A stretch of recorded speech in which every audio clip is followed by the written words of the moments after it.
Praise. Praise. Good morning po sa lahat. So, in a minute po, mag-start na po tayo.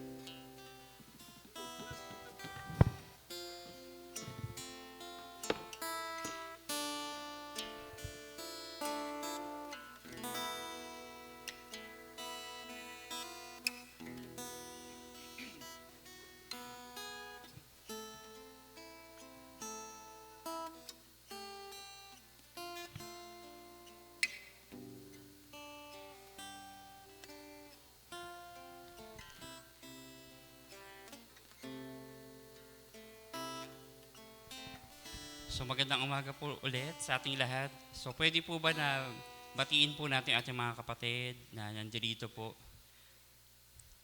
Good morning po. Yan. So, we're happy po to see you again every Sunday para po papurihan ang ating Panginoon Diyos. So, tayo po. Yan. Good morning po. Yan sa lahat. Magandang umaga po.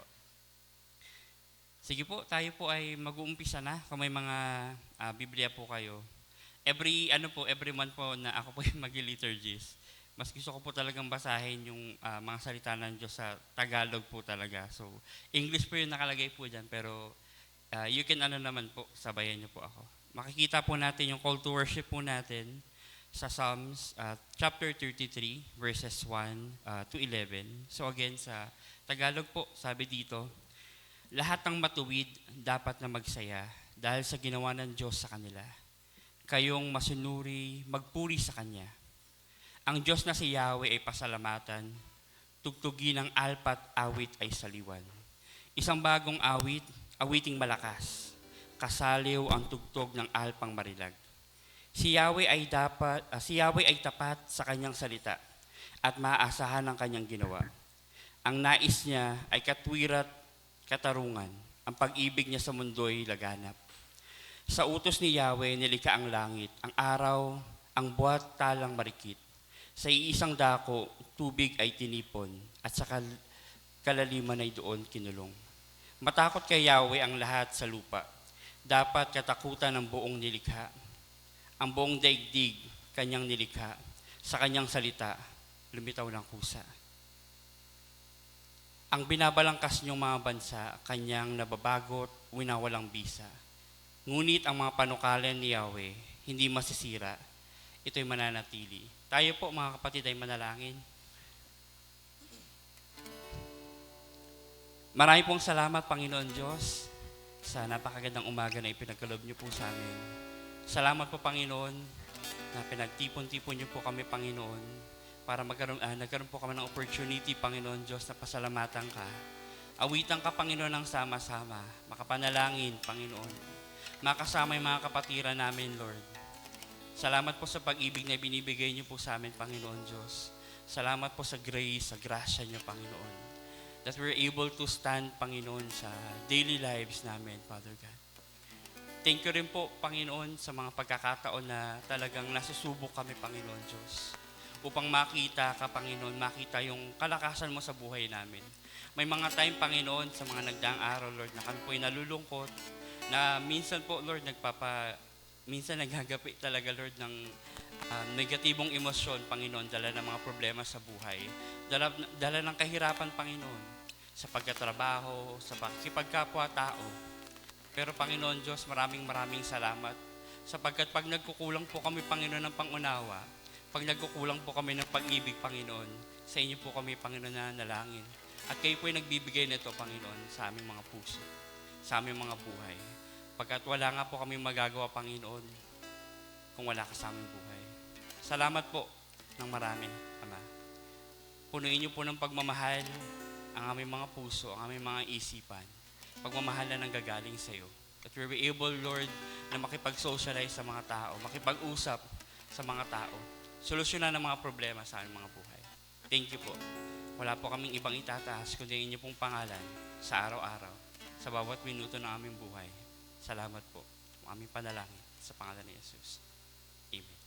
Amen. So, good Amen. morning po again. So, pwede po tayong tumayo. Ngayon naman po, magsama-sama po tayong umawit para sa ating Panginoon. Amen. Igayak po natin ang ating mga puso, mga kapatid. Ipahayag natin yung ating pagpapasalamat sa kadakilaan ng ating Diyos, sa katapatan niya. Kahit na hindi tayo tapat kadalasan at imperfect pa rin. Pero ang ating Panginoon ay nananatiling tapat at dakila ang kanyang katapatan. So ating pong purihin siya, sambahin sa araw na ito, sa umagang ito. Witin po natin yung Great is Thy Faithfulness.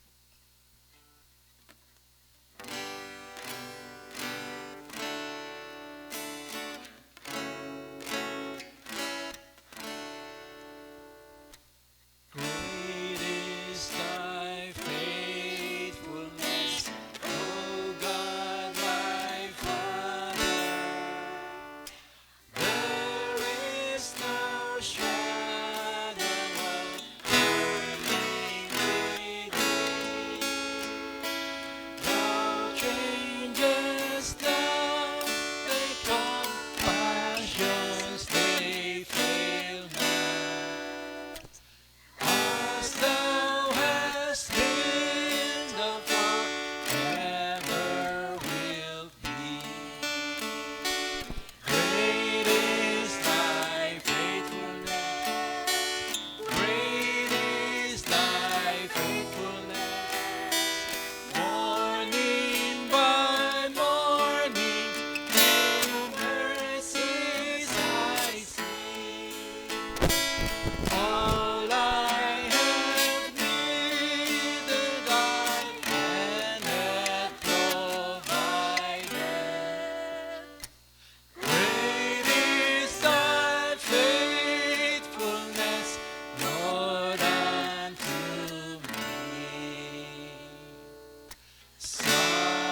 Sunod po natin yung Since Jesus Came Into My Heart.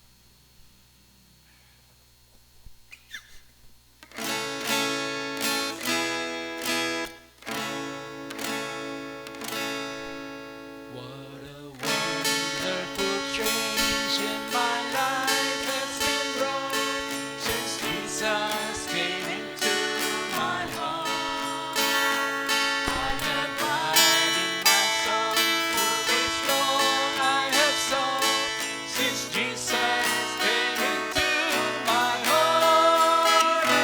Since Jesus came into my heart. Since Jesus came into my heart, floods of joy o'er my soul, like the sea billows roar. Since Jesus came into my heart, I have ceased from my wandering and going astray. Since Jesus came into my heart, and my sins which were many are all washed away. Since Jesus came into my heart, since Jesus came into my heart, since Jesus came into my heart, floods of joy o'er my soul, like the sea billows roar. Since Jesus came into my heart, I'm possessed of a hope that is steadfast and sure. Since Jesus came into my heart, no dark clouds of doubt now my pathway obscure. Since Jesus came into my heart, since Jesus came into my heart, since Jesus came into my heart, floods of joy o'er my soul, like the sea billows roar. Since Jesus came into my heart, there's a light in the valley of death now for me. Since Jesus came into my heart, and the gates of the city beyond I can see. Since Jesus came into my heart, since Jesus came into my heart, since Jesus came into my heart, floods of joy o'er my soul, like the sea billows roar. Since Jesus came into my heart, I shall go there to dwell in that city I know. Since Jesus came into my heart, I'm happy, so happy as onward I go. Since Jesus came into my heart, since Jesus came into my heart, since Jesus came into my heart, floods of joy o'er my soul, like the sea billows roar. Since Jesus came into my heart. Amen.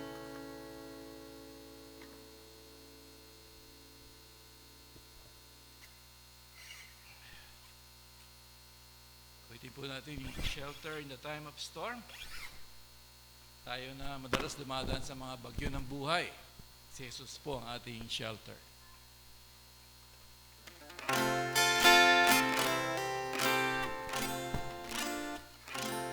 The Lord's our rock, in Him we hide, shelter in the time of storm. Secure whatever will be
for last song, let's sing, Blessed Be the Tie That Binds.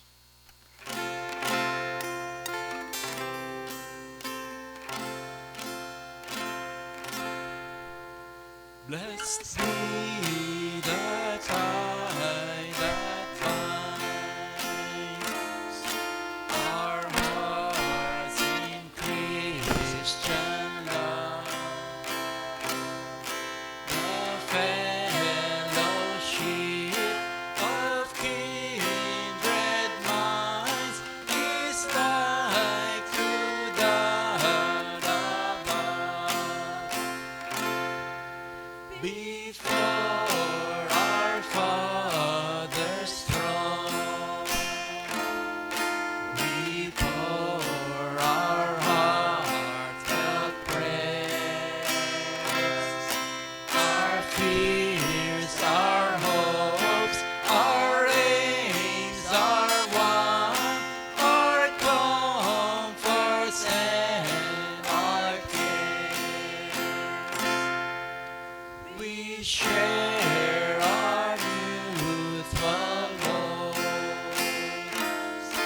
our mutual burdens bear, and often for each other flows the sympathizing tear.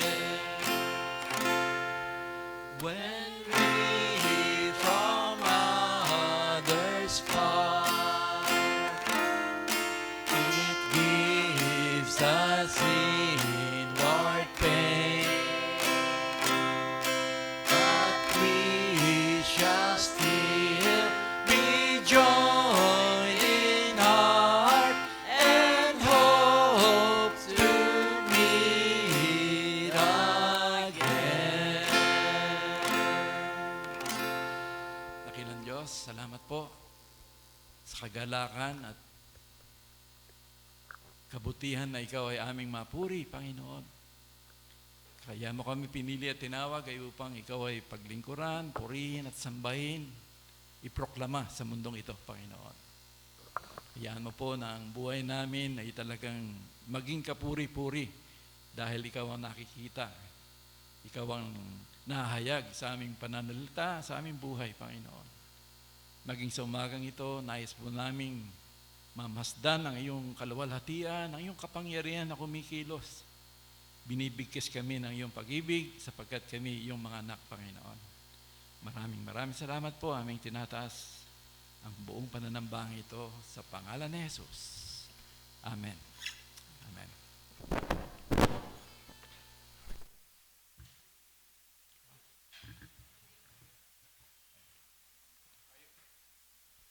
Hello.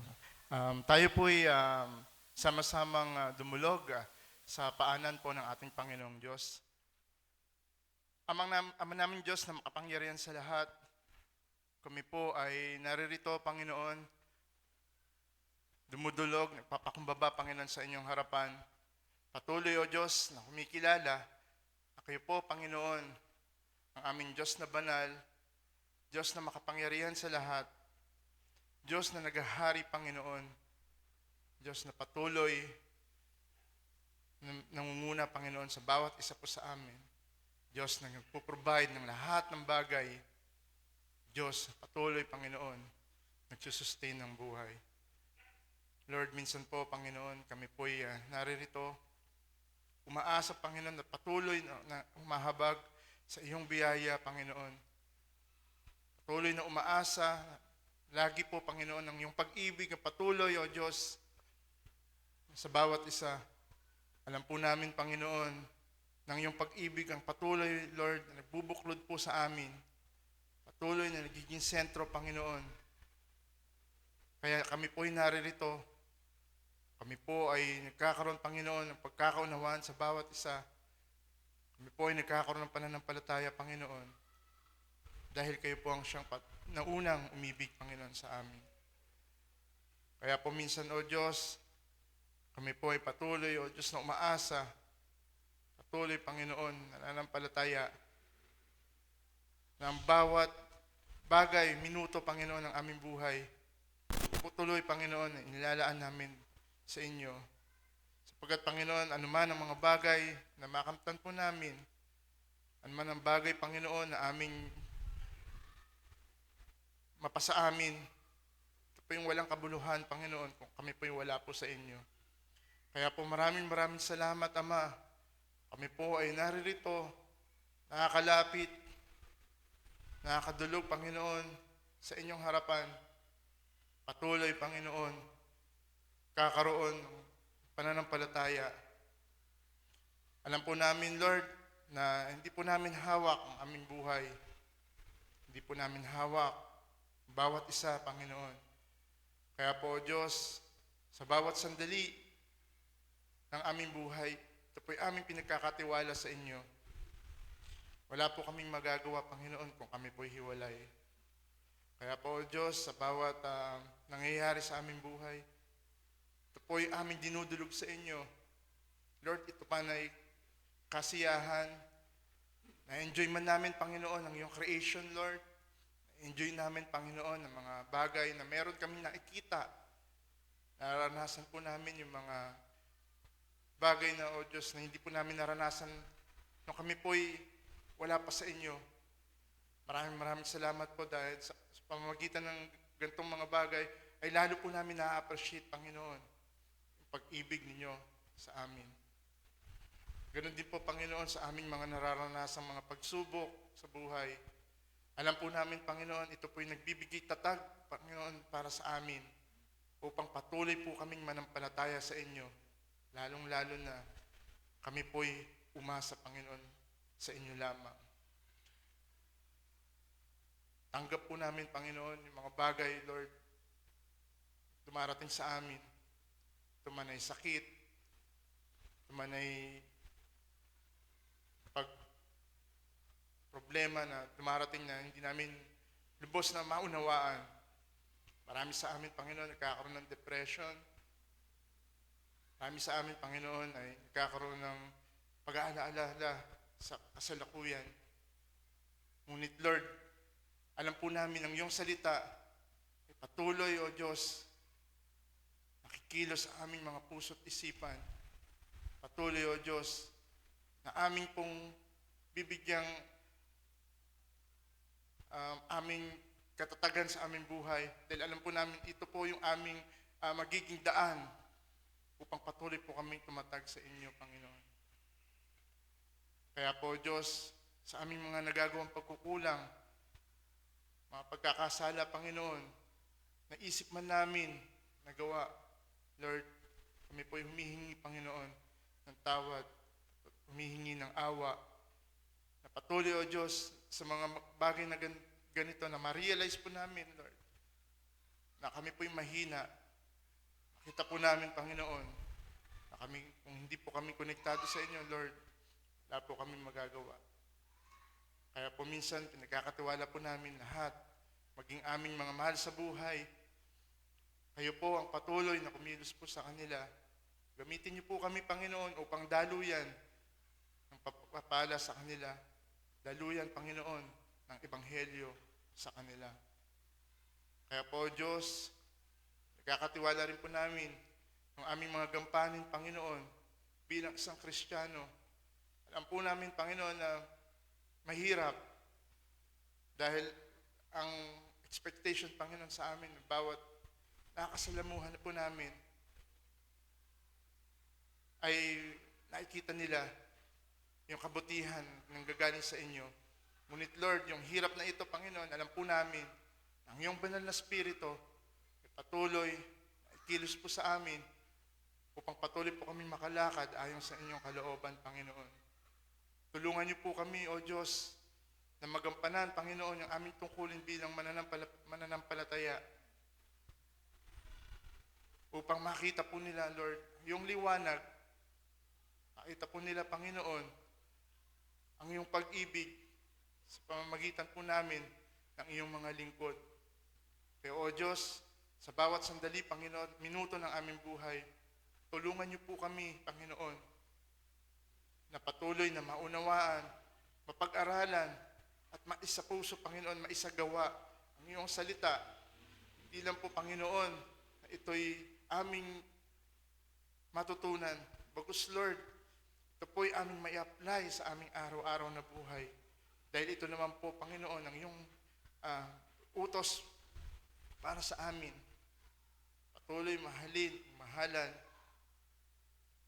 patuloy na paunawa sa kanila, Panginoon. Yung pagmamahal, patuloy na grasya para sa kanila, Panginoon. Kaya minsan po, Diyos, dalangin din po namin yung provision ninyo, Lord, sa aming buhay. Alam po namin, Panginoon, na kami po'y kumakayod araw-araw. Ngunit, Panginoon, ito po'y hindi sapat upang ma-provide ang aming mga pangangailangan. Lalo-lalo na, Panginoon, pangangailangan, Panginoon, ng aming spiritual. Tulungan niyo po kami, patuloy, O Diyos. Kami po'y umaasa na ito po'y patuloy na magagawa po namin. Patuloy amin pong isasagawa sa pamamagitan, Panginoon, ng iyong biyaya. Turuan niyo rin po kami, Panginoon, na mapaunawa, Panginoon, sa bawat isa ng iyong pagmamahal, Lord. Patuloy na maging sentro, Panginoon, ng aming pamilya. Dalangin din po namin, Lord, ang aming iglesia mula sa aming pastor, sa aming mga manggagawa, Panginoon. Patuloy, O Diyos, sa aming mga members. Kayo po ang siyang manguna sa amin. Panginoon, ilayo niyo po kami, Panginoon, sa mga bagay na makakalayo, Panginoon, ang aming pananampalataya sa inyo. Focus, Lord, patuloy po namin maranasan, sama-samang maunawaan, Panginoon, ang kampanya namin sa bawat isa.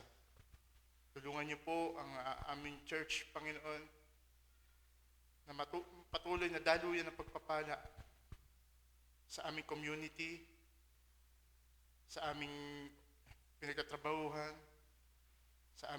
sa school po ng bawat isa, at sa bawat tao na aming pong makakaharap. Hindi lang po, Panginoon, ang aming iglesia, kundi yung bawat mananampalataya sa buong mundo na nangunguna, Panginoon, at patuloy, O Diyos, na kumikilos upang mapalawak at maihayag, Panginoon, ang iyong paghahari. Patuloy na maihayag, Panginoon, ang iyong pag-ibig. Marami sa amin, Lord, nagbubuwis ng kanilang mga buhay sa mga bansa, sa mga lugar, Panginoon, upang maabot, Lord, ng mga tao, ng iyong salita, na kami po'y naniniwala, Lord, umaasa, at ito po'y aming pag-asa. Darating ang araw, Panginoon, lahat ng tao patuloy na luluhod at sasamba, Panginoon, sa inyo bilang aming hari, aming Panginoon, tagapagligtas. Kailangan din po namin, Ama, aming mga kapatid na hindi po namin nakakasama, aming mga kapatid na sa ibang lugar, dalangin po namin na patuloy, O Diyos, na maabot ang aming gawain. Patuloy, ingatan niyo po sila. Ano man ang kanilang mga hinaharap, Lord. Kayo po, aming pinagkakatiwalaan. Dalangin din po namin, Lord, ang aming bansa. Mula sa pinuno, Panginoon, hanggang sa pinakamababa, Panginoon, ng Estado. Mga tao dito sa aming bansang Pilipinas. Patuloy, O Diyos, na kayo pong siyang maging pag-asa po nila, maging Diyos nila, Panginoon, na makita na wala po kaming ibang maaasahan kundi kayo lamang. Tulungan niyo po aming mga pinuno na unguna. Ilayo niyo po sila, Panginoon, sa mga kaisipan ng pagiging makasarili. Tapos, Lord, patuloy makita nila, Panginoon, na ang kanilang gampanin ay paglilingkod sa aming kapwa, mga kapwa Pilipino. Dalangin din po namin ang botohan na darating. Lord, naway maging matalino po kami. Tulungan niyo po kaming maranasan, Panginoon, at maunawaan ang mga bagay, Lord, sa aming pagpili na magiging aming tagapanguna. Alam po namin, Panginoon, kung sino man ang maluluklok dito, Lord, ito po yung inyong kalooban. Patuloy, O Diyos, na pinagkakatiwala namin lahat ng ito, Panginoon, sa inyo. Dalangin din po namin, Lord, ang mga tao, Panginoon, nakakaranas ng paghihirap sa aming bansa. Tulungan niyo po sila, patuloy, Panginoon, na kayo ang kanilang maging pag-asa. At naway, Panginoon, matigil, Lord, ang mga abuso, Panginoon, sa kanila. Mga taong hindi po nakakita ng liwanag. Because, Lord, gamitin niyo po ang mga taong ito upang patuloy na daluyan ang pagpapalan ng mga maliliit na tao. Patuloy, O Diyos, na makilala ka po nila. Kaya minsan po, O Diyos, pinagkakatiwala po namin ang lahat ng ito, Panginoon. Dahil alam po namin, Lord, darating ang araw, lahat ng ito, Panginoon, ay magiging maayos. Lahat ng ito, patuloy, O Diyos,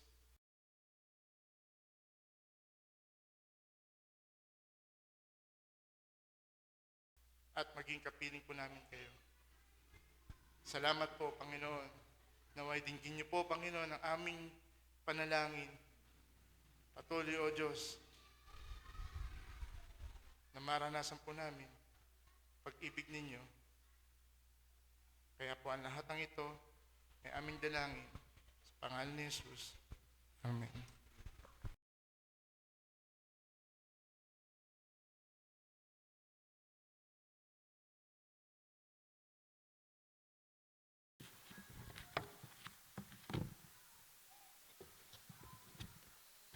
Magandang umaga po sa ating lahat. Morning po. It feels good na magamit ko finally ang pulpit na ito. For the first time. And happy new month sa ating lahat. Gaya nga na lagi kong sinasabi, ang bilis ng taon, nakadalawang New Year na agad tayo. So, dahil bagong taon, we will also have a new theme para sa ating simbahan, sa ating preaching and Bible studies and mga discussions surrounding that po. At iniwan na natin, hindi naman sa ating puso, kundi sa topic, yung personal devotion. It was a wonderful time to discuss about how we relate to the Lord personally and yung effect nun papuntang labas ng life natin.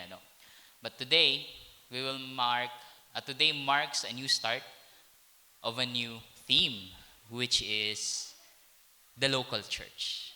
Or, ang extended name is Life in the Local Church. How do we live?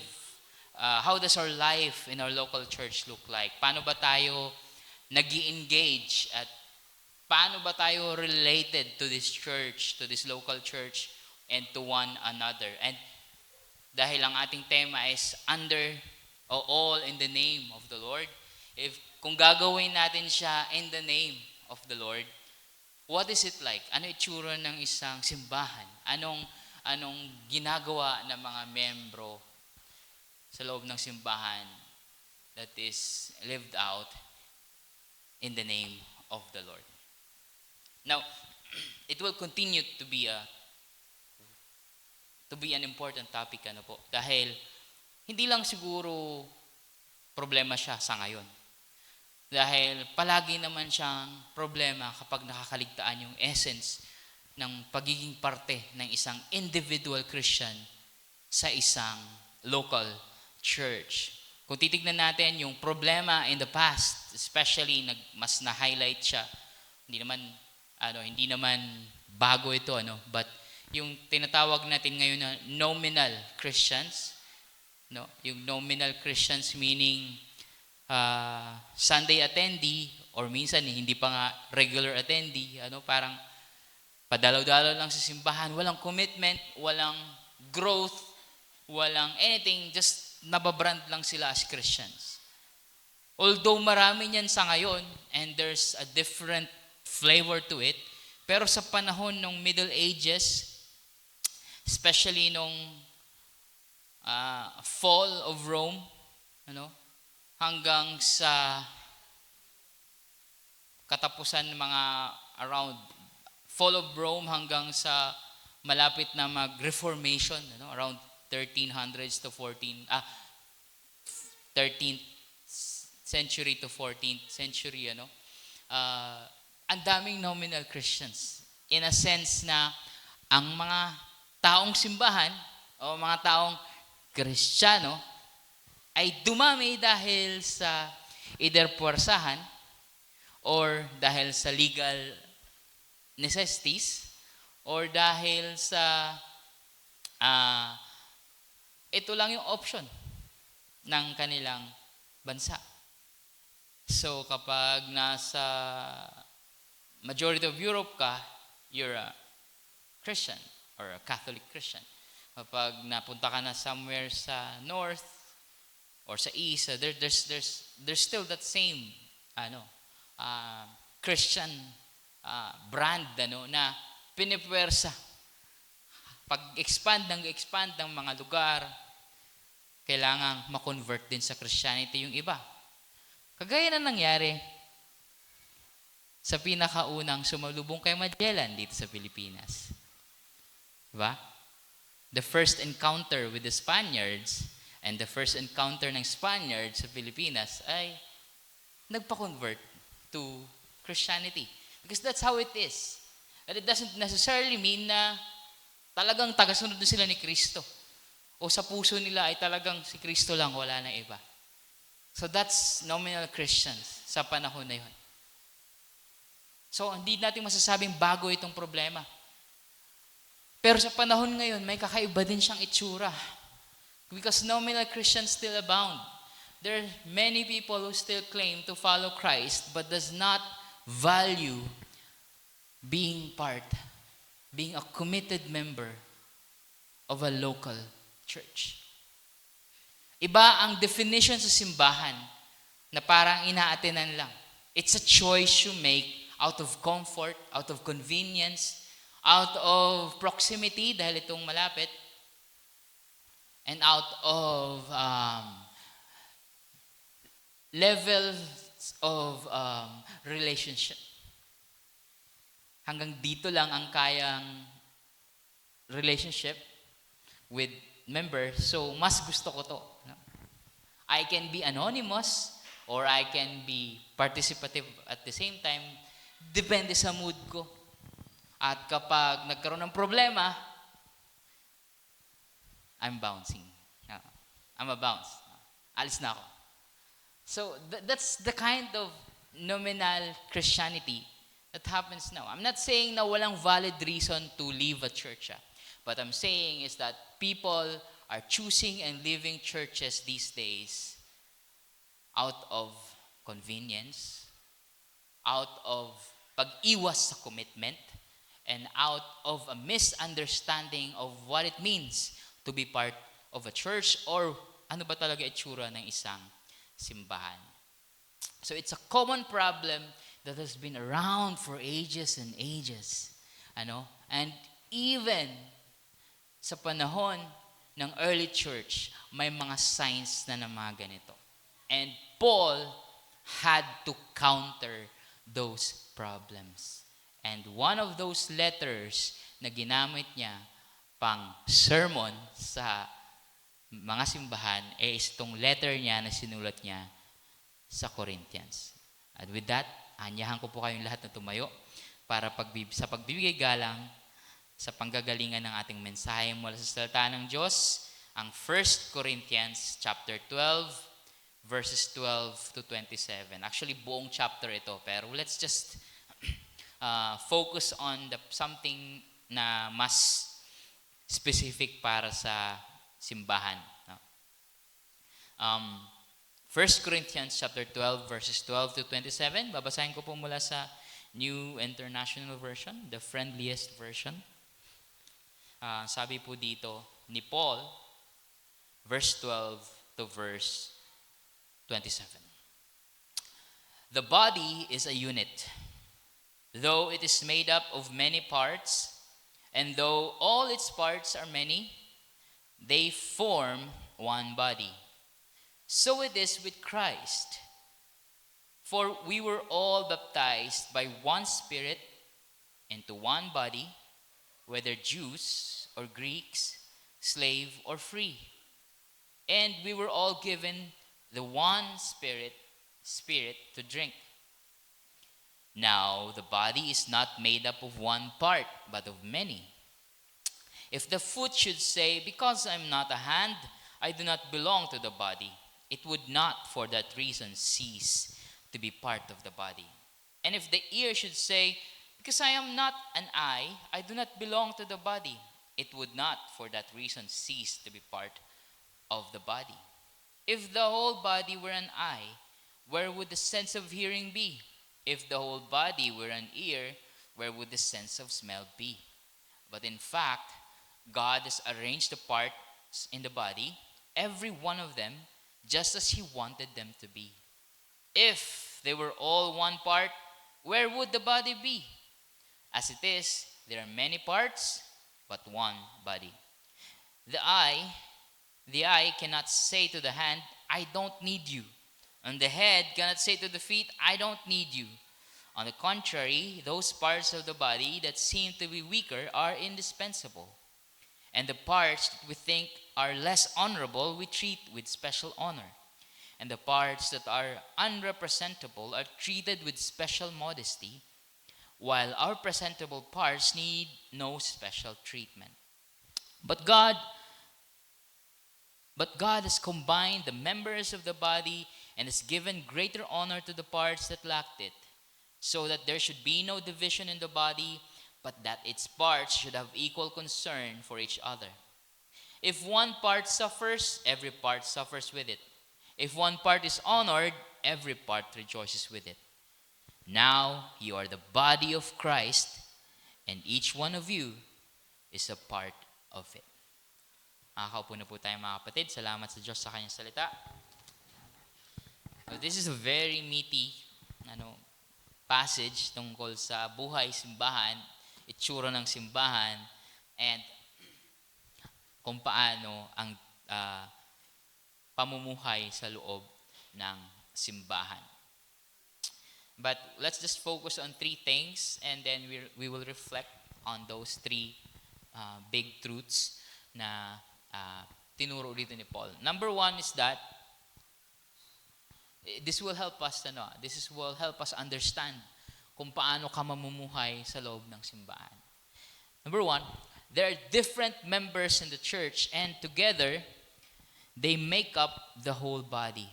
There are different members in the church, maraming iba-ibang bahagi ng or miyembro ng simbahan, and together, not individually or not a certain group, but together we make up the whole body. Maraming bahagi, pero pag pinagsama-sama mo lahat ng yan, magkakaiba man yan, iisang katawan yan. The body is a unit, sabi ni Paul. And it's made of many parts, And you are the body of Christ, sabi niya sa verse 27, and each one of you is a part of it, or individually members. So each member, bawat isa, ay miyembro ng katawan. Hindi pwedeng leaders lang ang BCFC. Hindi pwedeng certain groups of people lang ang local church. But that each one of us is a unit, a small part, a small representation, but at the same time of equal value with like each other, na bumubuo ng isang simbahan. Now, alam niyo po yung cell? May Tagalog na ba ng cell? Tagalog na ba ng cell? Wala, no? Parang cell. Cellphone. Kundi yung cell, yung kinakanta sa Sunday school, every little cell in my body. Yung sabi natin sa science that the cell is the smallest unit of life. Now, smallest unit of life that can multiply, that can grow, that can respond sa paligid niya or sa mga kapwa niya cells, ano. At the same time, pwede pa nga mag-divide, ano, pwede pa siyang mahati pagdating sa mga kung ano pang mga nangyayari sa loob ng katawan natin. Pero ang cell, wala pa man yan noon eh. No? But during yung rise ng technology and science noong 1665, na-discover ito ni Robert Hooke, isang scientist, using a microscope. Now, side note lang, mayroong isang estudyanteng Pilipino na nakaimbento ng isang device na pwede mong gamitin just like a microscope, pero mas portable, mas affordable, and mas, kumbaga, tsaka inventong Pinoy, ano, nakakatuwa. Pero noong 1665, si Robert Hooke, ginamit niya yung microscope, may hinati siyang cork at may na-discover siya, antong smallest unit na to. Back then, hindi pa masyadong sumabog yung kanyang discovery, but it was attributed to him to be the first scientist to discover yung cell. At ito ang pinakamalit daw na unit ng buhay. The cell is a small unit. Now, syempre, isa lang yun, di ba? But pag sinilip mo yung cell, no, lalo na ngayon, sa technology that we have ngayon, you can actually study what's inside the cell. And inside the cell is actually a complex structure of many parts. Now, napaka-komplikadong disenyo sa loob ng isang cell. Nakala natin yun na yun, na para bang hollow blocks, di ba? Ang ginagawa yung hollow blocks pag magpapagawa ka ng bahay, paano ka makakabuo ng pader? Hollow blocks, di ba? Kala natin yun na yun, building blocks, kasi pag inusisa mo yung isang hollow block, yun lang yun. Tsaka hollow pa nga siya eh. Pero hindi ganun yung cell. Kasi pag inusisa mo yung cell, ang dami niyang parte-parte sa loob ng mga gumagalaw, kumikilos, to form one part, at to form one cell. Ang napakataas ng function ng cell at hindi siya magpo-function without each little part sa loob niya. And they're incredibly related to one another para mag-function ng cell. Now, imagine, ginamit ni Lord na illustration sa kanyang salita, ang simbahan ay ang katawan. Na in fact, na yung katawan ay binubuo din ng mga cell. So, napaka-intricate ng example na yan for us to realize na no matter how complex we are, no matter how different we are all considered as one na bumubuo ng lokal na simbahan. And kung titignan mo sa mas pangmalawakan, lahat ng mga lokal na simbahan ng mga totoong Kristiyano, mga anak ng Diyos, ay bumubuo ng one. Tinatawag natin sa ating Apostles' Creed at sa ating covenant, the one Holy Catholic Church, or the one universal church, including lahat ng Kristiyano in the past, in the future, and sa iba't ibang lupalop ng mundo. And then we're all just one. At ang isang representation ng simbahan ay yung BCFC. Where all the members are also intricately connected. Ang gusto kong sabihin, mga kapatid, is kung wala ka, may kulang sa simbahan. Kasi each member should be together with the other members to form this local church. So that's one. Yung iba-ibang mga miyembro, together we make up the whole body. Together we make up the whole body. Pangalawa, there may be different members in the church, but each one is special in their own way. Now, pwede mong titignan ito na parang tayong mga mamamayan ay membro ng bansang Pilipinas. Tama po? You can look at it that way. Every legit Filipino is a member of this country bilang legit na citizen. But do we really consider each one as special Filipino? Hindi. Especially sa mata ng mga gobyerno, walang ganun. Ang special lang ay yung mapapakinabangan, di ba? That's not how it is. Pero dito sa simbahan, yung pagkaka-define is that each one is special. Pero tignan muna natin sa verse 15 to 17, sabi ni Paul, if the foot should say, pag sinasabi na ng paa, hindi naman ako yung kamay, so hindi ako bahagi ng katawan. Ay sabi ni Paul, kahit pa sabihin ng paa na hindi siya kamay at hindi siya bahagi ng katawan, hindi yun makakabago ng katotohanan na bahagi pa rin talaga siya ng katawan. At kung sasabihin man daw ng tenga na hindi naman ako mata, so baka hindi ako bahagi ng katawan. Sabi ni Paul, kahit pa sabihin niya ng tenga, hindi daw yan makakapagbago ng katotohanan na bahagi pa rin ng tenga sa katawan. Dahil kung ang buong katawan daw ay mata, which is nakakatakot isipin, isa kang naglalakad na mata, nasaan na yung pandinig? At kung pandinig naman ang lahat, which is nakakatakot din i-imagine na may naglalakad na tenga, kamusta ka na? Hindi magsasagot, pero dinig na dinig ka. Where would the sense of smell be? Now, there's always something that we need out of every member ng ating katawan. Yun yung point ni Paul. And hindi mo pwedeng sabihin na dahil hindi ako kagaya ni Pastor Pong, na dahil hindi ako kagaya ni Uncle Jet, na hindi ako kagaling kumanta ni Ate Beth, or kung ano pang naiisip mo, ay hindi na ako bahagi ng BCFC. Dito sa argument na to, pinapatay ni Paul yung competition, yung comparison, at yung pag-self-pity na nagbubunga from that.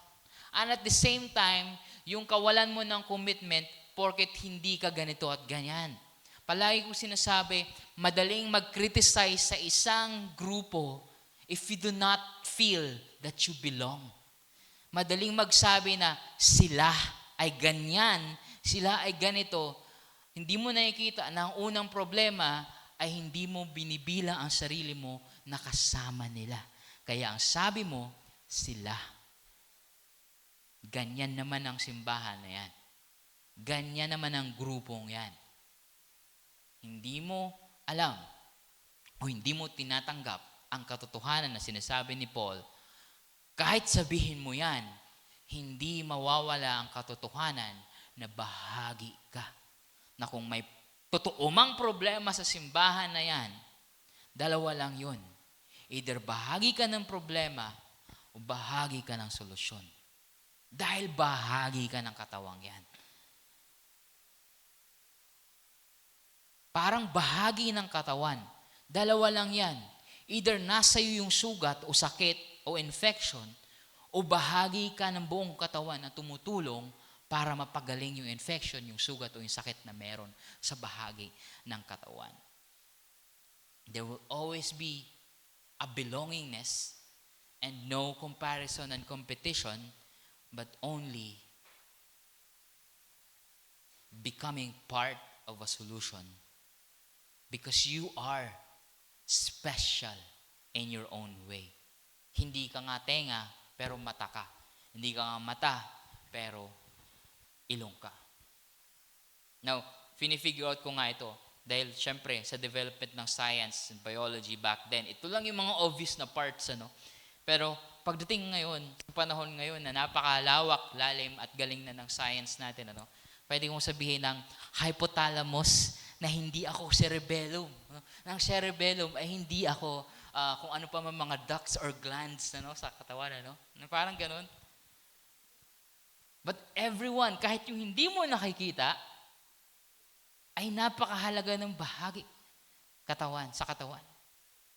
especially sa simbahan din, kahit yung mga hindi mo napapansin na kumikilos, are actually important and bahagi sa katawan din.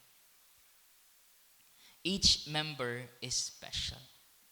Sabi nga ni Paul, kung iisang part lang silang lahat, nasaan yung katawan?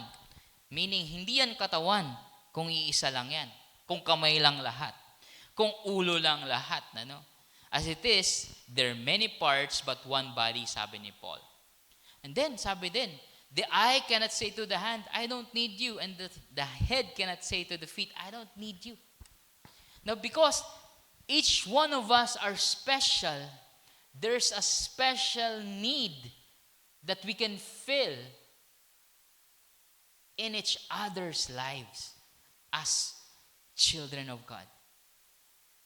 Kagaya ng kung anong necessity na meron ng mga katawan, bahagi ng katawan natin, na kayang isupply ng isa,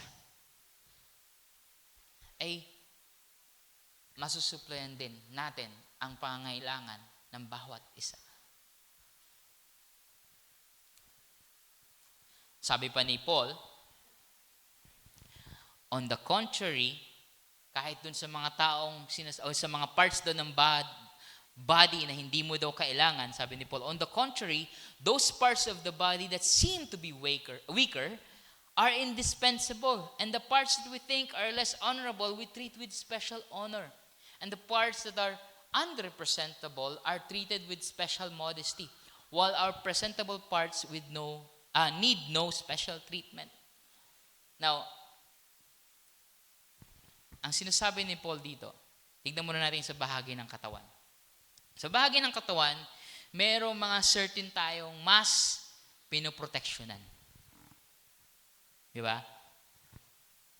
Pero mukha sila minsang walang silbi. Pero sa totoo lang, mas malaki ang silbi nila kaysa sa naiisip natin. So we treat it daw, kahit daw it seemed to be weaker, but they're actually indispensable daw. And bahagi sa katawan natin na less honorable. Now, this is speaking from a context na very aware and conscious sila sa galaw kahit sa pananamit in the context of honor and shame culture. For example, sa honor and shame culture, ang mga babae ay nagsusuot ng velo. Now, sa panahon natin ngayon, ang paglalagay ng velo ay parang limitasyon. Tama? Kaya nga sa certain countries, certain Arab countries, may mga movement na kahit hindi na magsuot ng velo ang mga babae. And that's why we can read wrongly kapag sinasabi ni Paul na dapat ang mga babae ay magsuot ng velo. Para sa atin, kabawasan yun. But in fact, sa panahon nila, kapag sinasabi ni Paul na magsuot ka ng velo, it gives you the right of dignity. Kasi sa panahon nila, kapag wala kang velo, wala kang dignidad. Meaning you're free for all. Almost to the level of a prostitute. Kaya kapag pinagbebelo ni Paul ang mga babae, kapag nabasa natin, contextually, it's giving them dignity, not limitation. Kaya minsan, namamali tayo ng basa. Akala natin nililimitahan ang mga babae. Yung pala, binuboost pa nga ni Paul yung dignity, yung purity, yung honor ng mga babae pag pinagsusuot niya ng velo. Paul is like saying, go on, wear it. Kasi maraming mga sa panahon na nagsasabi na, ayoko na magbelo kasi hindi naman na mahalaga yun. Pero sabi ni Paul, no, sa context natin, kapag wala kang belo, less ang dignity mo. Now, what I'm saying is, it's a part of body, di ba?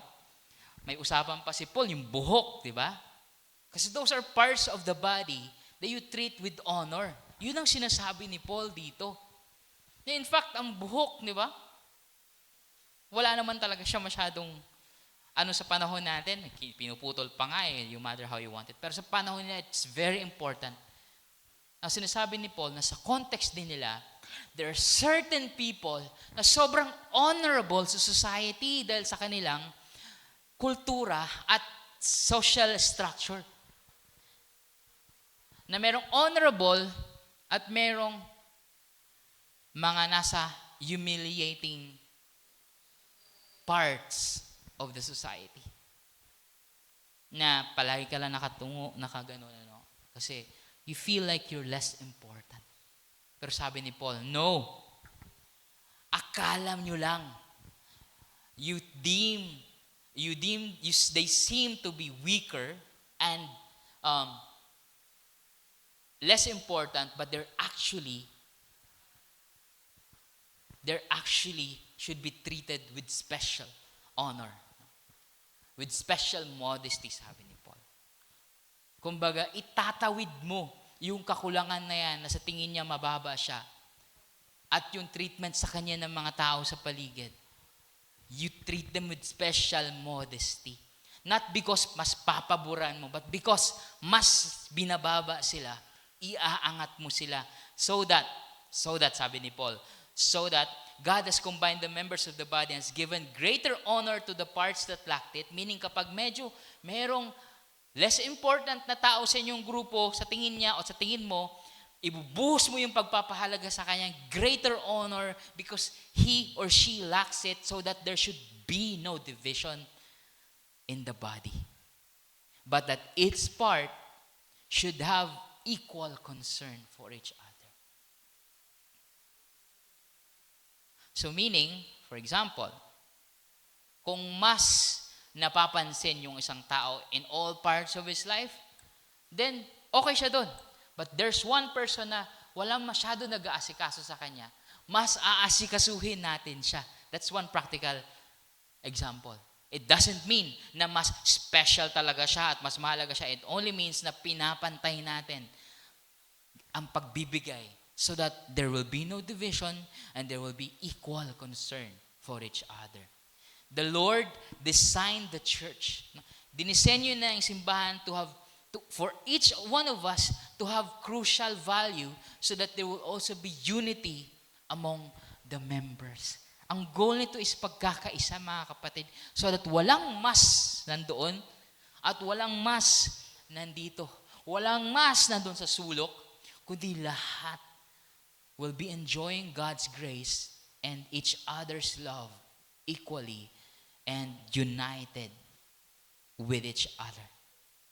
Walang magsasabi na hindi ka mahalaga. I'll give you one example of, dami kong inisip ano bang maganda example sa katawan sa tingin mo wala masyadong kwenta? Palagi ko na sinasabi yung appendix no? Pero recent discoveries have said that mahalaga ang appendix sa immunity and sa pag-develop ng mga mahalagang bacteria sa ating tiyan, dahil pag na-wash out, pinaliwanag ko na rin. Pag na-wash out yung mga good bacteria sa small and large intestine natin, may nasi-store pang good bacteria doon sa appendix that could reboot the life of good bacteria sa loob ng ating tiyan. At dahil wala na akong appendix, may problema ako lagi sa tiyan. Pero that's one example. Another example is yung tinatawag na lacrimal glands. Ito yun, yung nandito. At yung glands na yan, or group of parts of our body na nandito lang, maliit lang siya, sobrang liit. It is responsible for producing tears. Or tinatawag natin, the tear gland, Or dito na nag-iimbak, nagpo-produce at nag-release ng luha, yung lacrimal glands. Now, hindi siya masyadong napapansin. Kapag dinodrawing mo nga yung mata, di mo masyadong papansin kasi natatakpan siya. He's behind the scene, if you will. Tapos, yung gamit niya pa, may stigma. Na kapag may luha ka, ay weak. Tama? Kapag umiiyak ka, nakakahiya, ay pikunin, ay iyakin. Kapag may luha, it's a sign of weakness. Kaya, pinupunasan agad natin. At ayaw nating ipakita. That's why merong stigma sa luha And syempre, hindi na nga nababanggit yung mismong gumagawa ng luha, hindi pa nakikita. So it's one of the unappreciated parts ng iyong katawan. But, hindi lang siya nagpo-produce ng luha, but yung luha na pinuproduce niya is actually, it stays there in your eye. Right now, hindi man siya tumutulo, pero nandyan siya. At nilulubricate niya ang iyong mata. At kung hindi yan binabasa, ang hapdi niyan. Tama? Kaya nga minsan, pag malamig, namumula yung mata ko eh. Kasi, nagda-dry siya. At the same time, it protects the eyes. Kasi kapag may nasa-stuck dyan ng mga bato-bato, mga dumi-dumi, mga smoke, mga debris ng kung ano-ano, magpuproduce siya lalo ng tubig, ng luha, at pag-apaw ng luha, matatanggal din ang iyong dumi. But at the same time, did you know that hindi lang yon, nagre-respond din siya sa emosyon mo.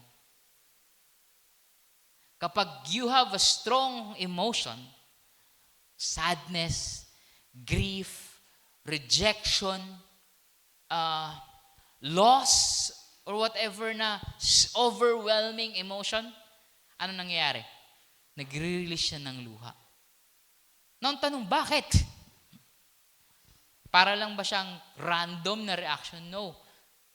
Kasi, when that part of your body releases tear, it also provides natural relief.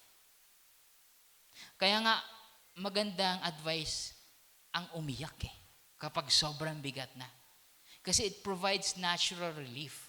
Ang nakikita mo lang yung luha, pero yung relief na binibigay nun sa kapag nagre-release siya is actually there. So, tears are just a sign of your body that it is actually helping you manage stress, manage sad emotions. So, napakalaki ng gamit niyan. Yung pa lang, huwag po natin pag-usapan yung hypothalamus na binanggit ko kanina, na apektado kay mama nung naoperahan siya, nagka-tumor siya. Naapektado ang kanyang hypothalamus kahit wala doon mismo sa hypothalamus yung tumor. It affected her balance, her eating, her strength, everything. Emotions and hunger, everything affected. Pero nandun yun, di natin alam, di napapansin, di ba?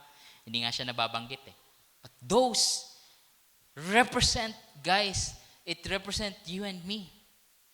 It represents every one of us na sometimes hindi nababanggit, na sometimes hindi napapahalagahan. But the Lord in His eyes, and hopefully in our eyes, kapag mas lalo tayong nagiging tapat sa salita ng Diyos, sa bahagi ng pagdisenyo na ng simbahan, would realize that each one of us is special. And each role that you play is crucial sa simbahan. Mamaya magkakaroon ng love fellowship. And di ilan lang ang makakadalo. We understand dahil marami namang iba-ibang valid reasons. Next, sa third Sunday, magkakaroon ng meeting. Church leaders. But are they the ones na mahalaga lang sa simbahan? No. Kahit hindi yung nakakasama sa tinatawag na board of trustees or church leaders, kahit hindi yung mga nagtuturo, each member has a special role.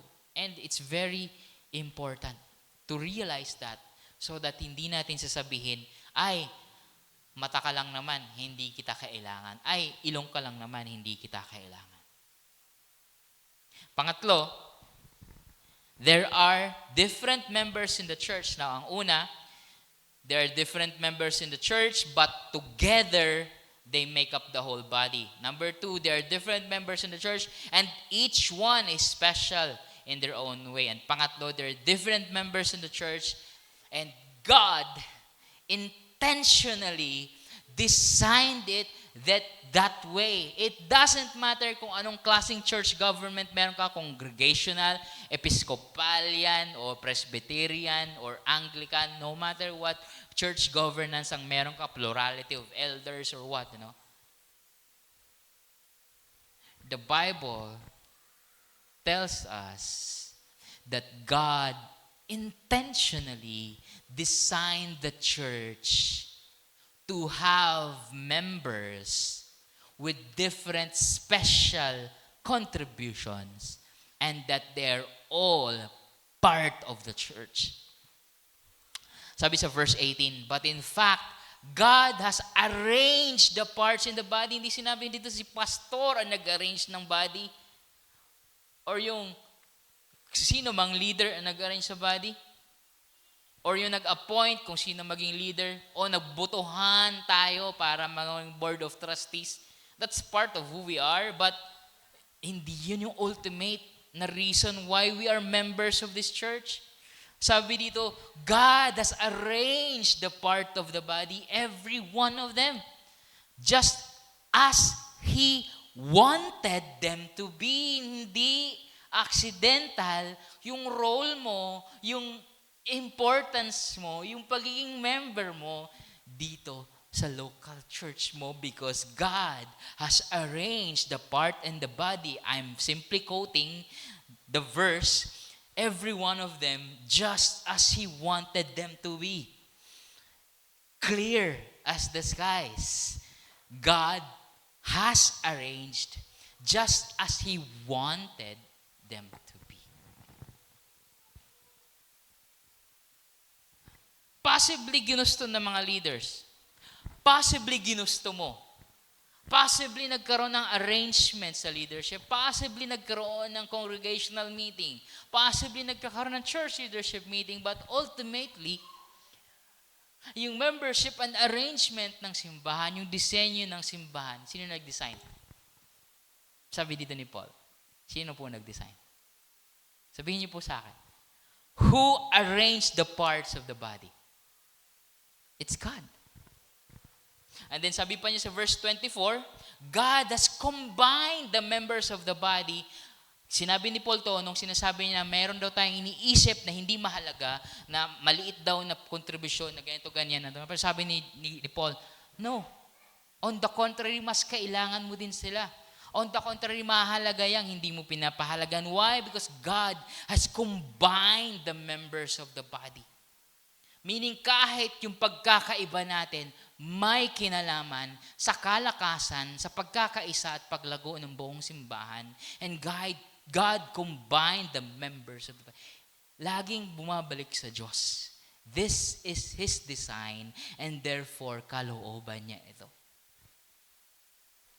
We can arrange yung church governance na palaging pinag-uusapan sa mga denominasyon. But we cannot go against the simple truth of a complex structure ng simbahan na lahat ng ito, lahat ng parte ay totoong membro, totoong bahagi, at walang mas mahalaga at walang less ang halaga, kundi lahat may kontribusyon. Ito ang disenyo niya, and therefore, to go against that design is to go against yung sinasabi ng Bible that God has arranged the parts of the body, that God has combined the members of the body. Kaya nga mas lalong napapahalagahan yung church membership. Why? So that you can practically say, I am a member of that church. And I am committing myself to the church. And the church is committing the whole body to me. To each one of us. Kaya ang hirap nung nominal Christianity back then and even until now. And we will focus on that by God's grace. Last week nag-umpisa na kami nila Kuya Pot, Ate Mira, and Ninang Leonie bago pa siya lumipad papuntang Japan, to finalize yung naumpisa noong 2019. And hopefully sunod-sunod na yung mga members na nakapag-class noong 2019. And for all our church members na hindi pa official, and you have been part of this local church for more than 6 months already, I invite you to consider to pray to become an official member of this church. To know where you belong, to know God's will of the design of this church, and how you can grow as an individual member and how you can contribute to the growth of this whole body. So, before we end this, let me just share some reflection, more like implications. Kung ito ang ito ang mga katotohanan, ano yung mga implikasyon nito that we can apply, that we can use as guide to shape our life dito sa loob ng simbahan. Kung ang napakaraming iba't ibang membro ng simbahan ay pinag-isa at naging isang katawan, kung ang napakaraming membro ng iba-ibang mga membro ng simbahan ay isa-isang may kanya-kanyang espesyal na kontribusyon at bahagi, kung ang lahat ng maraming membro ng simbahan ay ganito talaga ang disenyo ng Diyos, ganito talaga ang kanyang kalooban, then, letter A, or number 1, you should find your role and specialty dito sa loob ng simbahan. The church can help you. The church can affirm. Your brothers and your sister can be witnesses kung paano ka kumikilos, kung anong dapat mong gift, kung ano dapat mong ministry, kung paano ka nagko-contribute. But it's you who will desire to find your role and your specialty na magagawa mo para sa iyong mga kapatiran. It's your duty to find out, ano ba ang aking spiritual gift? Ano ba ang aking kakayanan? Ano bang meron ako na maibibigay ko sa katawan ni Kristo? We can help one another, but it starts with you. Number 2, never think of your brother or sister as a lesser member. Walang ganun.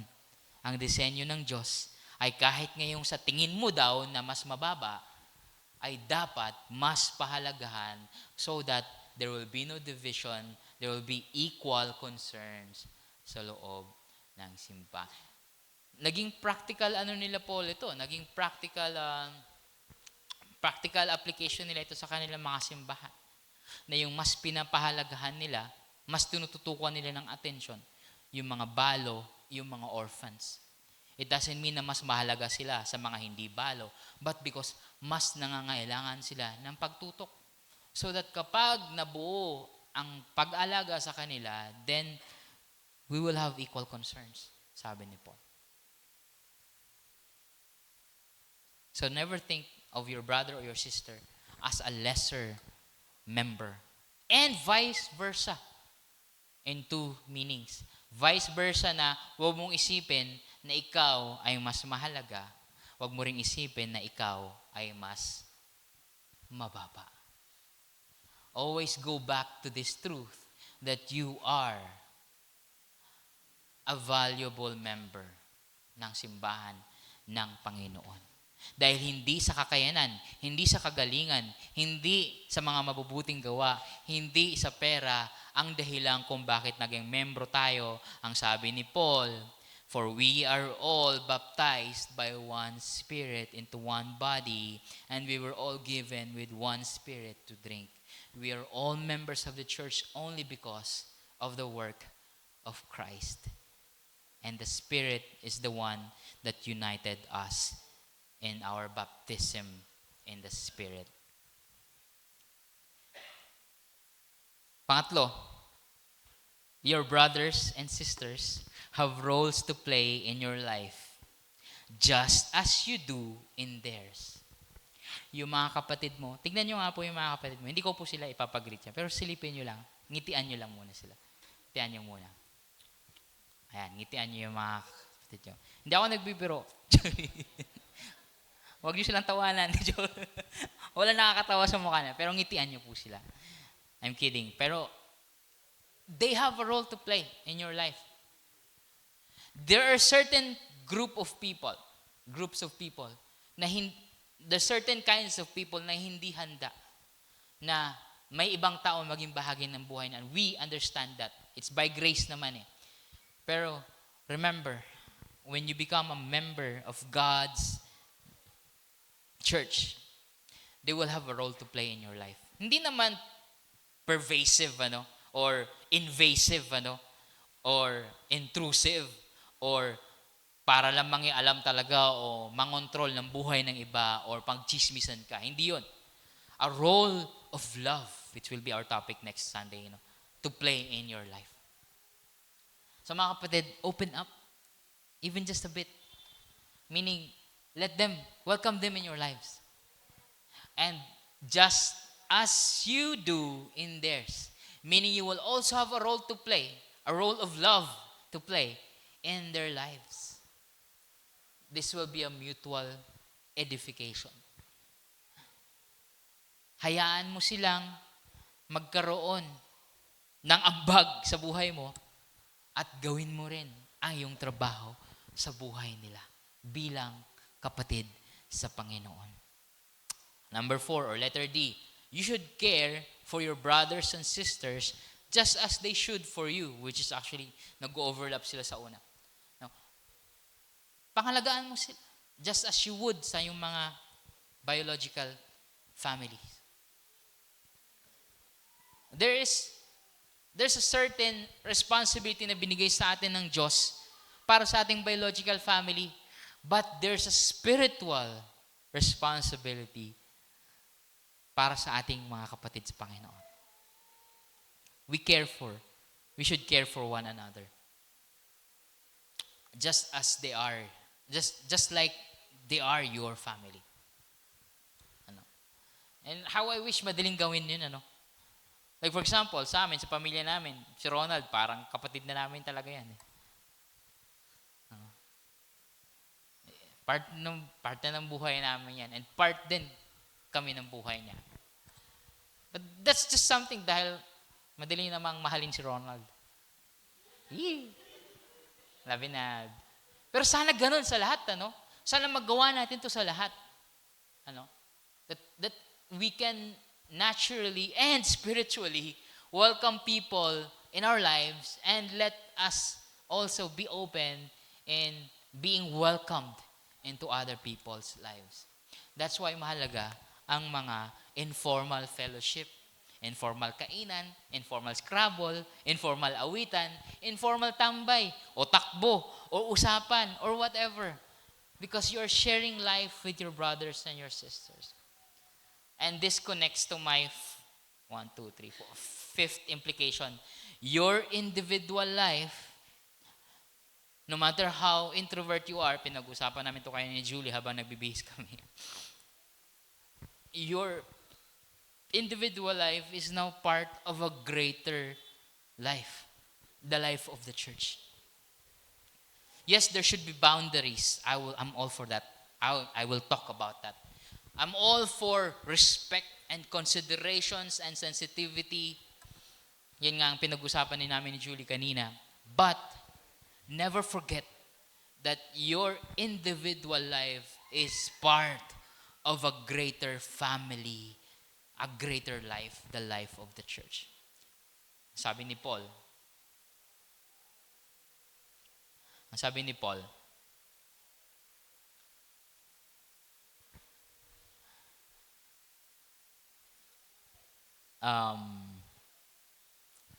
if one part suffers, every part suffers with it.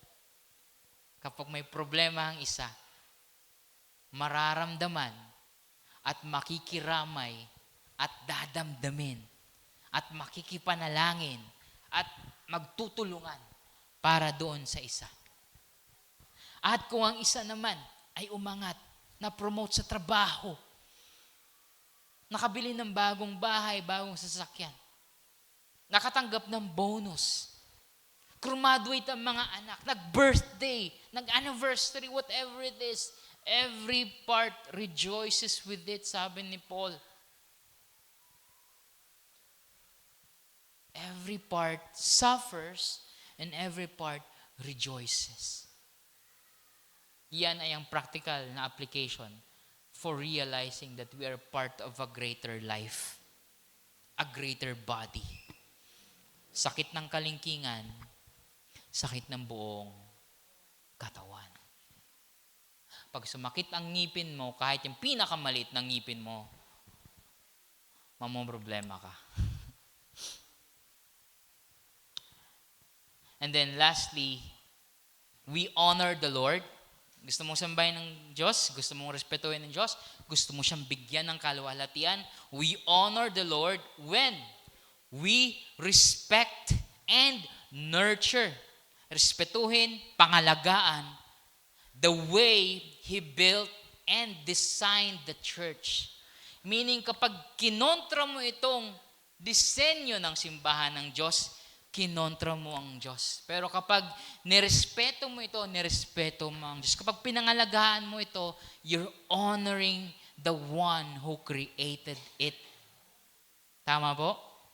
Makes sense? When you honor the design, you honor the designer. When you appreciate the art, you appreciate the artist. When you love, nurture, care, and respect the design of the local church, you're respecting, honoring, and loving the loving creator of this church. Now, balik tayo dun sa cell na sinasabi ko kanina. Cell. Na pag sinilip mo nga daw yung cell, one unit lang siya, but inside it is a complex structures of many parts. Kaya nga merong argument sa apologetics, sayang wala si Kib, na tinatawag na irreducible complex, but this is theory. It can be, pwede naman siya i-argue. But what's true is that napaka-komplikado ng loob ng isang cell. That every part of it is important, at least sa part ng phase ng evolution ng cell na yan. Ano? Every part of it is important. And that cell, kapag nag-form din siya ng complex na structure, magiging gland siya or tissue. Hanggang sa maging bahagi na siya ng katawan. For example, lang yung atay. It's already a complex organ. And then kapag lahat ng mga complex organs na binuo ng mga complex cells, nagsama-sama, nagiging system sila. Tama? Digestive system, nervous system, ano pa? Electrical system? Hindi. Sa bahay yun. Cardiovascular system, ano? And kapag nagsama sa lahat ng mga komplikadong system, nagiging tao. Na isang komplikado din na human being. At kapag itong komplikado na mga human beings, nag-form ng complicated na mga relationships but necessary, nagiging community. At isa sa mga community na yan ay ang local church. At kapag in-expound mo pa yung prinsipyo niyan, lahat ng mga communities na yan, pag sinagsama-sama mo, nagiging, shortcut na tayo, nagiging isang bansa. At kapag pinasama-sama mo yung mga bansa, nagiging mankind. At kapag nilawakan mo pa ito sa mga continent, ang mga komplikadong continent ay pinagsama-sama mo, nagiging komplikadong planeta. Tama? At lahat ng mga komplikadong planeta, dito pa lang sa solar system, nagiging isang solar system. Tama? At kapag ang lahat ng iba-ibang klaseng solar system, different stars surrounded by planets, at pinagsama-sama mo, nagiging galaxy. Just like yung Milky Way and yung Andromeda that is closest to us and other galaxies. Sorry, tutuloy ko pa to. At kapag pinagsama-sama mo pa lahat ng mga komplikadong malalaki, never na nating mabibisita o maintindihan lang. Salamat sa mga telescope na nabibigyan tayo ng napakagandang mga picture. Pag nag-form itong mga galaxy, they were called galaxy groups or clusters. At kapag pinagsama-sama mo pa itong billions and billions and billions of galaxies, then we will have the whole universe. Sino naglikha ng lahat ng yan? Ang Diyos. And that is the wisdom of God in display. That is the knowledge of God in display. And that is the power of God in display. From the smallest complicated cell to the immeasurable universe. With the same principle that every part of it is intricately, intimately intentionally connected to become member of one whole group. Now, you might think, para lang akong cell. Ang liit ko lang. Ang baba ko lang. Mga kapatid, sa wisdom ni Lord, sa knowledge ni Lord, sa design ni Lord, you are part of God's wonderful church. Actually, itong simbahan nga na to, meaning the local churches that represent the universal church, ito nga ang signpost ng kingdom of God. Ito nga ang prototype ng magiging new heavens and new earth na i-enjoyin natin in the future. And when you're part of it, you are not unimportant. You are valuable. And you have a crucial role to play, no matter how people think about you. And no matter how small you think you are. Or no matter how complicated church life is. But God designed it this way. There are imperfections. There are complications. There are problems. There are love and hate relationships na hindi mo mapupwersang mapagtagpi-tagpi lang agad o ma-resolve lang agad. But God has designed it this way. It is no longer about you as an individual. It's about how you, an individual loved by this wonderful God, can realize how you belong to this church and how you can serve and be served in this church by God and by your brothers and your sisters.